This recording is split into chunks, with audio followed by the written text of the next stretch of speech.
De volta com o Educador em Entrevista, eu converso agora com Carlos Eduardo Gouveia, que é presidente executivo da Câmara Brasileira de Diagnóstico Laboratorial. Carlos, gratidão aí pela presença virtual aqui conosco e por se dispor, né, a falar um pouquinho do trabalho da Câmara. Cara, é um grande prazer, fico à disposição aqui no que eu puder esclarecer. Bom, primeiro vamos explicar um pouquinho, né, qual a função da Câmara Brasileira de Diagnóstico Laboratorial. Claro.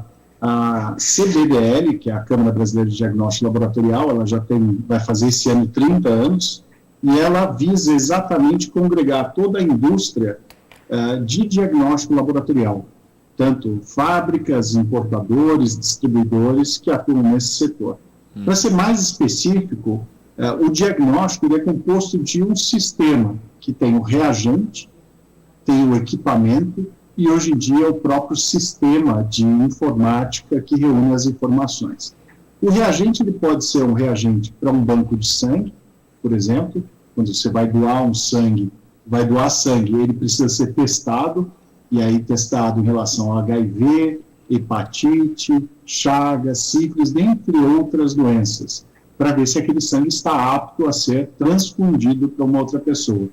Ele pode ser um reagente para um laboratório, então quando se vai a um laboratório fazer uma bateria de exames, como nós falamos, que podem ser exames para doenças infecciosas, pode ser para verificar uma infecção por uma bactéria, ou até mesmo um exame antes de uma determinada cirurgia, verificar como está ou não, por exemplo, os exames de hemostasia, verificar a coagulação da pessoa para ver se tem algum cuidado especial naquela cirurgia.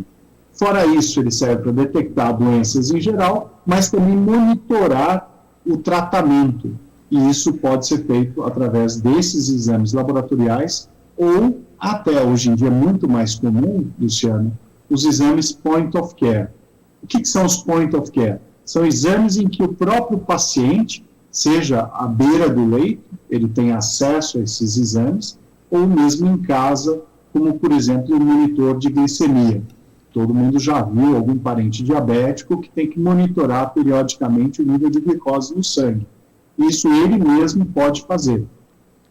Então, nós temos os testes de uso profissional, que são esses reagentes, utilizados em equipamentos de grande porte, totalmente integrados, com esteiras dentro dos super-hiper laboratórios, ou um simples dispositivo que a pessoa carrega no bolso, ou extremamente pequeno, que dá um resultado confiável ali em poucos minutos.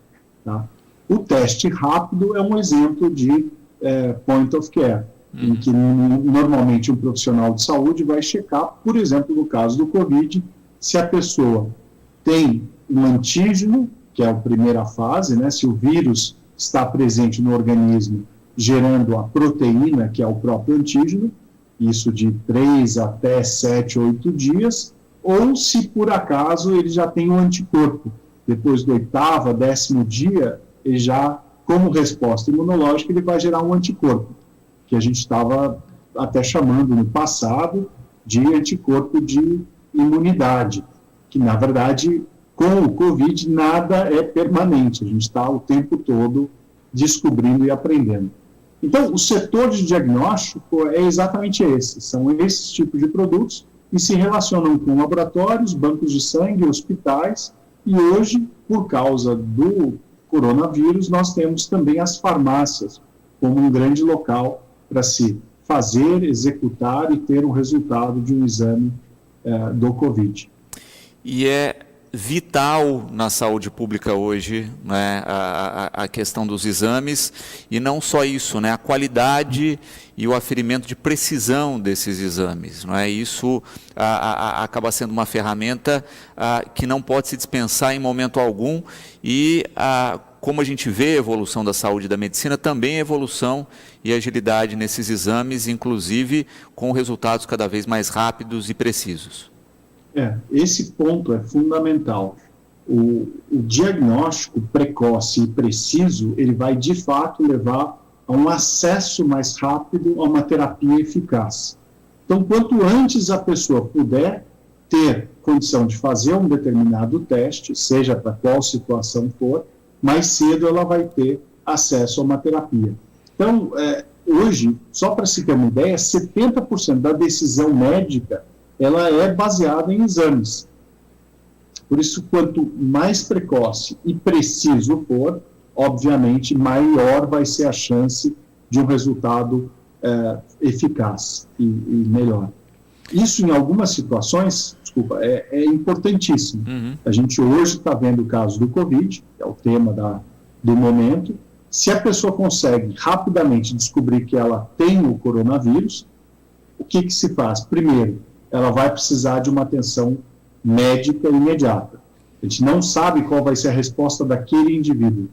Pessoas aparentemente saudáveis acabam indo para a intubação e muitas vezes tem até casos fatais. Outras pessoas com comorbidades, que precisam de uma atenção muito maior do sistema de saúde, muitas vezes conseguem passar incólumes ou pelo menos conseguem passar desse grande desafio.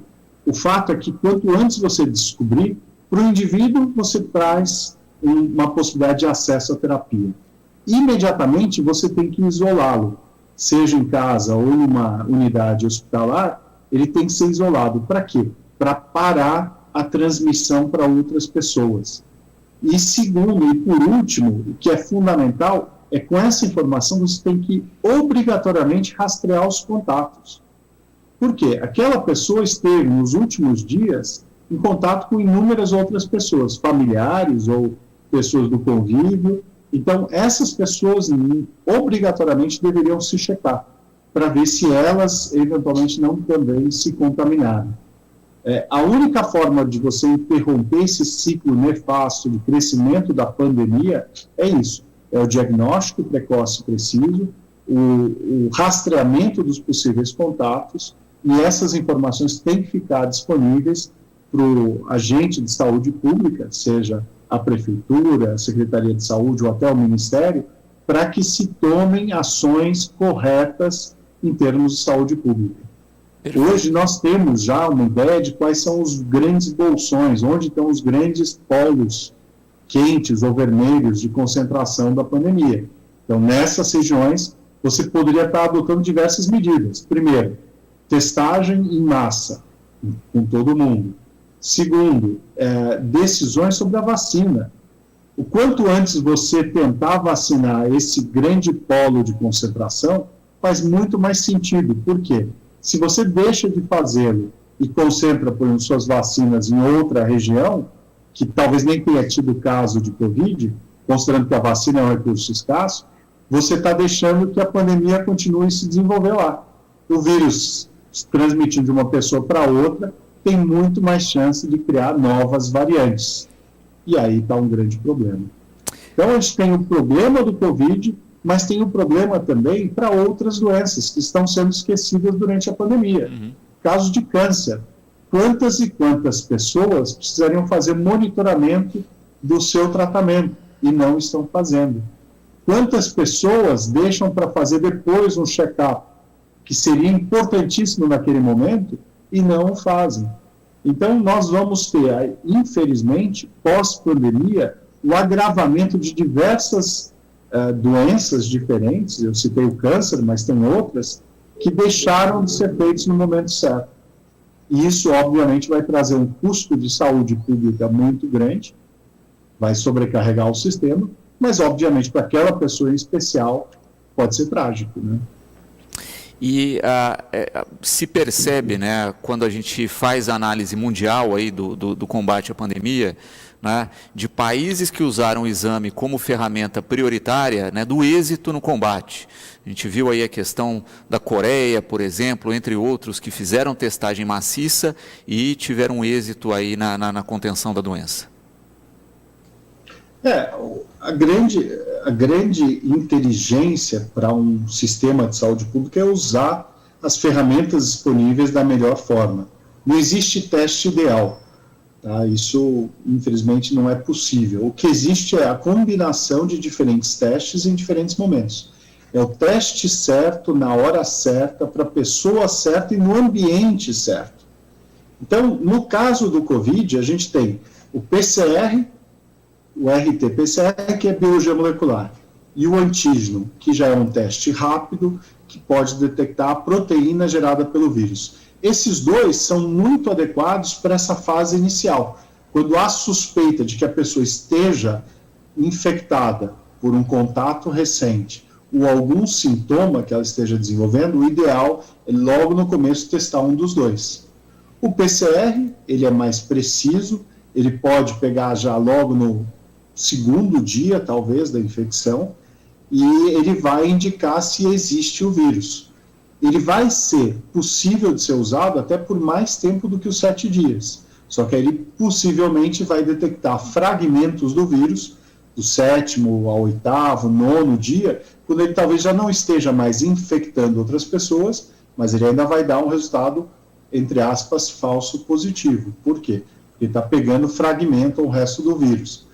Mas é uma informação importante. O antígeno vai pegar do 3º até o 7º dia a produção daquela proteína que eu falei. Se está produzindo a proteína é porque o vírus está ativo. E os testes sorológicos, eles também são importantes e eles vão dar um resultado que é válido. Eles vão dar a informação se a pessoa desenvolveu algum anticorpo, os principais são o IgM e o IgG. O IgG é exatamente aquele que indica que ele teve já uma soroconversão, ou seja, ele tem já uma certa imunidade. A discussão que hoje a academia tem é se essa imunidade ela é permanente ou é temporária. Infelizmente, vai depender da carga de vírus ao que o organismo foi exposto. Então, ele vai desenvolver maior ou menor resposta imunológica. Agora, é uma informação importante. Agora, se naquela região remota você não tem um teste de PCR à disposição e nem, infelizmente, o de antígeno, que já é possível hoje de você levar a qualquer região, já que temperatura ambiente, teste rápido, 20 minutos, mas é com o suave nasal também, ou saliva. Você pode usar o teste sorológico. O teste rápido de sangue, ele dá uma informação, principalmente do ponto de vista epidemiológico. Ou seja, ele dá aquela informação para o gestor se aquela região onde ele está responsável teve ou não alguma presença de casos de contaminação. E dependendo da situação, se tem muita gente ainda com IgM, significa que alguém está contagiando aquele grupo, ou seja, são infecções recentes. Os testes sorológicos, eles podem ser teste rápido ou os testes de laboratório, com tecnologias como ELISA, quimiluminescência, ou seja, você pode ganhar escala para testar grandes populações também. Então, essa combinação, de acordo com o ambiente, de acordo com a situação daquele paciente, ou do grupo de pessoas que teria que testar, ela vai dar informações muito boas. Seja, de novo, para a questão de acesso a uma terapia, e seja até, por exemplo, informações para determinadas decisões, como retorno ao trabalho, uso das escolas. As escolas poderiam testar, até para garantir maior segurança no seu ambiente, filmagens, reuniões, eventos.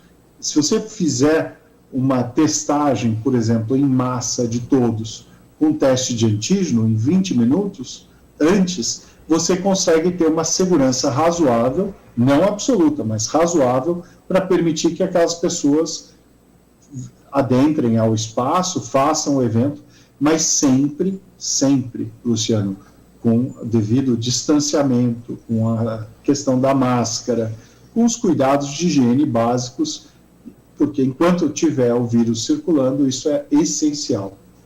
Perfeito. Não, um exemplo prático disso, né, nós estamos tendo as viradas culturais do Estado de São Paulo, todas gravadas, né, no Teatro Sérgio Cardoso em São Paulo, e justamente isso, né, todos têm que chegar antes, fazem o exame, mantêm o distanciamento, toda a equipe com máscara, né, todo o protocolo sanitário exigido aí ao cubo, né, para ter toda a segurança possível, e já foram gravadas várias edições sem problema algum, com toda a segurança possível. Nós vamos a um rápido intervalo. Na sequência, nós vamos falar da questão dos testes da Covid que ficaram aí próximos ou ultrapassaram o prazo de validade e o que pode ser feito de avaliação desses testes. Uma das questões, Carlos, que eu queria entrar é nessa dos testes, né, que se falou muito, né, um volume grande de testes vencidos, próximos a vencer.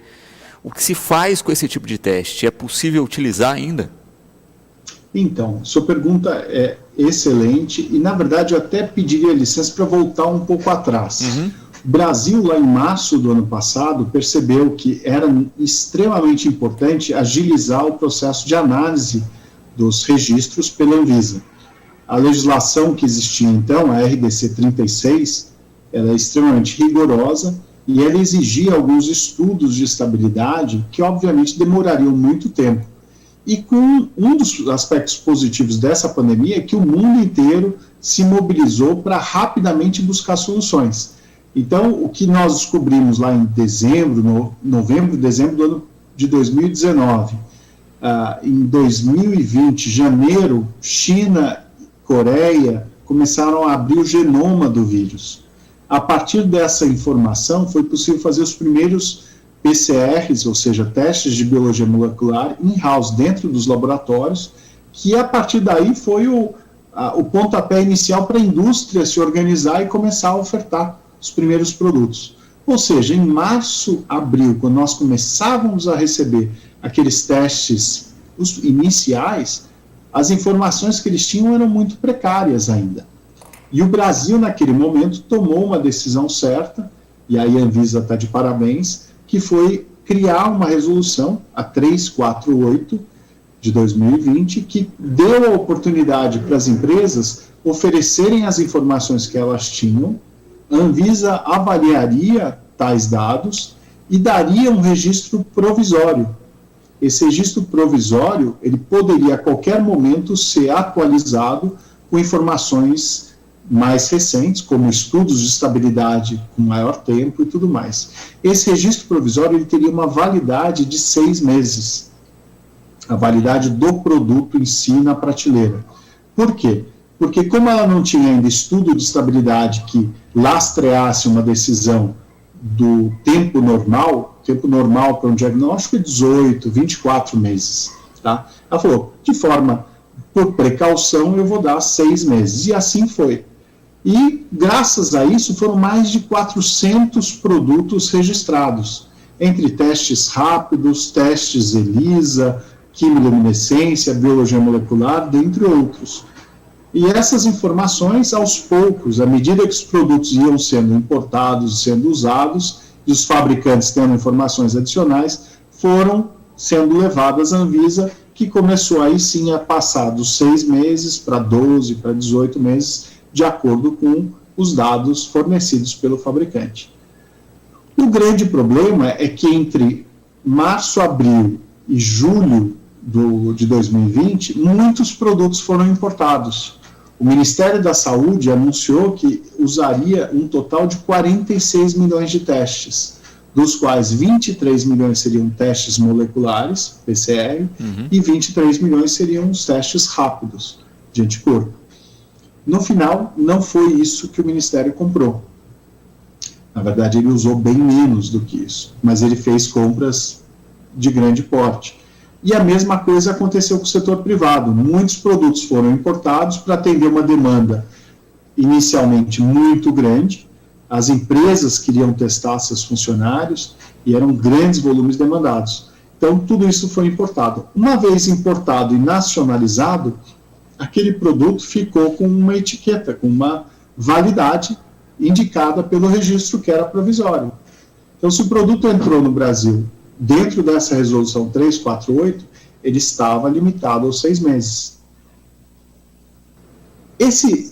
Essa situação, se por um lado acelerou o acesso do país a produtos disponíveis, por outro lado trouxe um problema, porque a legislação sanitária ela não permite que você coloque uma etiqueta de nova validade em cima de um produto. Isso é crime sanitário. Mas eu sei que vale mais. Não adianta, você não pode. Então, a CBDL levou essa questão para a própria Anvisa, ajudou também que o próprio Ministério estava sofrendo uma situação parecida, com os testes de PCR que ele comprou através de um acordo com a OPAS, eram 10 milhões de testes de PCR e ele ainda tinha, na ocasião, 7 milhões ainda em estoque, aqui no armazém deles em Guarulhos. Então, eles também precisavam de uma ajuda nesse sentido, e o mercado tinha mais outro volume também bem grande de testes rápidos que estavam com o relógio lá contra eles, né, contando o prazo. A Anvisa se sensibilizou, nós mostramos que era possível, e graças a um programa que a CBDL já tinha iniciado, junto com outras entidades médicas, a SBAC e a SBPC, a Sociedade de Análises Clínicas, a de Patologia Clínica, e a Abramed, que é a Associação dos Grandes Laboratórios, nós tínhamos formado um consórcio com 13 laboratórios públicos e privados que tinham condição de avaliar, diante de um protocolo comum para todos eles, usando pelo menos 100 amostras de pacientes brasileiros, sendo 40 amostras negativas, 60 positivas. Com esse protocolo e esse tipo de amostra, esse nosso programa conseguia dar uma avaliação, uma indicação para o mercado de performance real, com dados da vida real brasileira, sensibilidade, especificidade, valor preditivo, positivo, negativo e acurácia. Essas informações são relevantes, seja para um laboratório, seja para uma farmácia, seja até para a própria Anvisa, como informação de vigilância pós-mercado, que a gente fala. Então, como esse programa já tinha avaliado quase 16 mil amostras aqui no Brasil, muitos testes já tinham sido feitos com produtos que foram importados ou fabricados, a Anvisa acabou consultando se nós poderíamos também, juntamente com a Fiocruz, o INCQS, Instituto Nacional de Controle de Qualidade em Saúde, se nós não poderíamos também fazer parte dessa avaliação dos kits que estavam para vencer ou já estavam vencidos. E assim foi feito. Então, tanto o INCQS quanto o nosso programa, ele tem avaliado os diferentes produtos nessa situação. Perfeito. Até agora, nós já avaliamos mais de 30 lotes diferentes, porque cada lote tem uma validade e cada lote, então, tem que encaminhar 100 amostras de testes, né, para serem processados dentro de um dos laboratórios do programa. Então, dessa forma colaborativa, a gente tem procurado ajudar a Anvisa com um acesso a uma informação de vida real e, obviamente, permitir que as empresas, naqueles testes que tenham eficácia comprovada ainda, mesmo com essa questão da validade, que, de novo, eu repito, era uma validade cartorial, e agora a empresa já tem mais informações, se ele pode continuar sendo usado, levando a informação para o paciente, para o cidadão, onde quer que ele esteja. Perfeito. E é vital essa informação chegar de maneira correta, né? Que na verdade era uma validade cartorial e não uma validade química, vamos dizer assim, né? Porque aí deixa claro que, passando por essa triagem, observando que tem condições, que esses testes não serão perdidos, aí podem ser reaproveitados. Uma outra dúvida que tem surgido, até aproveito o gancho aqui de uma espectadora, é a respeito justamente das pessoas que têm a doença, que ficam num período, né, de recuperação e depois voltam à sociedade, né? Essas pessoas têm que passar por novo exame para ter certeza que não estão contaminando. Como é que seria o procedimento? Como é que vocês têm acompanhado isso?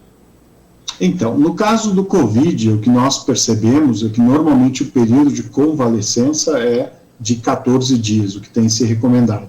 A fase crítica em que a pessoa, além de não estar se sentindo bem quando tem sintomas, ela ainda é um risco para as outras pessoas, ou seja, ela está contaminando outras, são os primeiros 7 dias. Então, por isso que nessa fase, a gente recomenda, faça um teste de PCR ou um teste de antígeno, exatamente para confirmar ou não se esse é o seu caso. Depois que ela já passou, já está convalescida, pode voltar à sociedade e quiser verificar se desenvolveu os anticorpos de forma efetiva, ela pode fazer um teste de anticorpo. Já não seria tão necessário, mas é possível e até para ela ter uma informação. Agora, essa pergunta é muito boa, por quê? Numa situação de escassez de vacinas, por exemplo, e você tivesse, como gestor público, que selecionar quem deveria tomar a vacina em primeiro lugar, eu indicaria, primeiramente, as pessoas que não tiveram nenhuma exposição ao vírus. Perfeito. Então, se eu fosse usar um teste para verificar isso, eu usaria um teste de anticorpo antes para decidir quem deve ou não seguir na fila em primeiro lugar, em termos de prioridade. Não que as pessoas não devam depois ser vacinadas, eu acho que todo mundo deve ser vacinado, até porque, como a gente está verificando, existem variantes que estão surgindo, algumas já surgiram, outras surgirão, e ao que tudo indica, nós teremos vacinas de uma forma permanente. Provavelmente, como acontece com a influenza, a gente vai ter que ter vacinação de Covid por alguns anos. Perfeito. Tá? Provavelmente a própria pandemia vai deixar de ser pandemia, mas imagino que vai continuar como uma síndrome respiratória por muito tempo. Você citou as variantes aí, como é que ficam os testes para variantes, né? Como é que se detecta essa variante ou ela aparece no teste como se fosse Covid e depois você tem que determinar? A pergunta é excelente. Na verdade, boa parte dos testes detectam a positividade, mas para você saber se o seu caso é da variante P1, P2, ou da variante sul-africana, ou da variante inglesa, você tem duas possibilidades. Então, ou você faz um sequenciamento do genoma, então as nossas universidades hoje estão bem equipadas com um equipamento chamado NGS, que é sequenciamento de nova geração, e você poderia sim fazer esse sequenciamento e ver qual é o seu caso. E essa é uma opção, é um pouco mais cara, um pouco mais demorada. Outra opção que já surgiu são testes de biologia molecular específicos para cada uma delas. Então você soube que você está positivo, aí você pega e usa um teste de PCR específico para uma dessas ou para as 3 variantes, e aí você consegue identificar, seria específico para ela. Perfeito. Carlos, gratidão por ceder um pouquinho do tempo para conversar conosco, esclareceu dúvidas pontuais aí, eu acho que vitais nesse momento de pandemia. Quero em seu nome aí agradecer, né, a toda a estrutura de saúde da área de testagem. Não é? A gente fala sempre da batalha contra o Covid aí, cita, né, todas as equipes de linha de frente, etc. Mas não podemos esquecer da vital colaboração das equipes de testagem, que sem essas equipes aí a gente não teria êxito no combate. Esperamos realmente, né, que a gente tenha uma visão cada vez mais ampla, governamental, não só a respeito da Covid, mas da importância de testagens, de exames, como uma ferramenta de saúde preventiva e, de certa forma, também de economia, né, na saúde, agindo de maneira racional para o setor da saúde, e o programa está sempre à disposição. Ótimo, agradeço, foi um grande prazer. Voltarei sempre que vocês quiserem com esse e outros temas relacionados ao diagnóstico. Perfeito. Obrigado mais uma vez.